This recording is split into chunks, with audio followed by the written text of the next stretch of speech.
Ano nga ba labanan ang lungkot?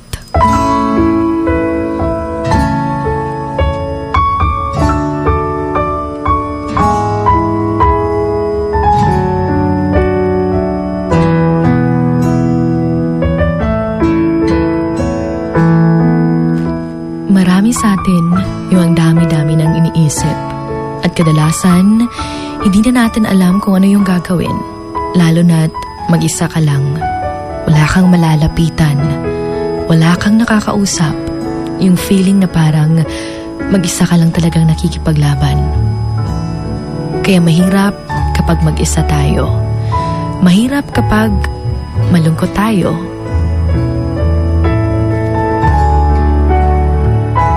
Pero ito yung mga iilang bagay na dapat mong gawin para labanan ang lungkot mo.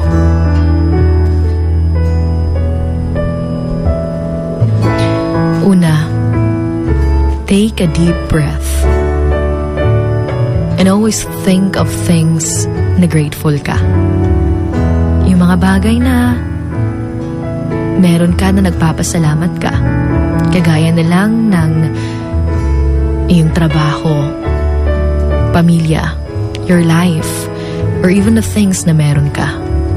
Nakakalungkot kasi tayo minsan kapag wala tayo ng mga bagay na gusto natin, at talagang mas nalulungkot tayo. Kaya importanteng i-appreciate natin kung anong meron tayo at pagsumikapan kung ano pa ang ating mga gusto. Pangalawa, you take a break. Importanteng mabigyan mo ng panahon yung sarili mo. Importante yung mag-pause ka muna sa mga bagay na araw-araw mo nang ginagawa. Pwede kang maglakad-lakad. You can go to the beach. O di kaya gawin yung mga bagay na noon sabik at masaya mong gawin pero hindi mo na nagagawa lately. Pangatlo, pag malungkot at mag-isa tayo, we think that life is a race. Minsan nakakalimutan natin na hindi pala natin kailangang magmadali sa mga bagay. Akala kasi natin na kailangan nating magmadali para agad nating makuha yung mga bagay na gusto natin. Pero hindi ganun yun. Dahil kung ano yung nakatadhana sa'yo, ay para talaga sa'yo.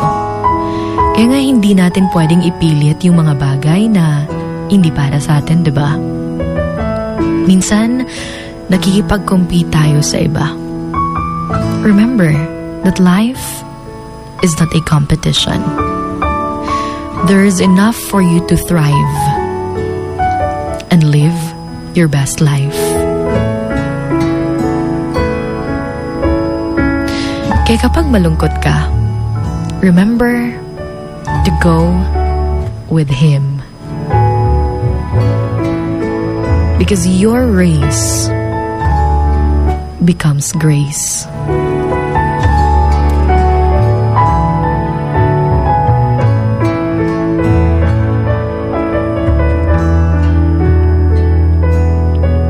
This is Emotions Going Wild with Sugar Dolly, your Hugot Babe, right here on Wild FM 103.1. Emotions Going Wild. Wild FM. Emotions Going Wild. Wild FM.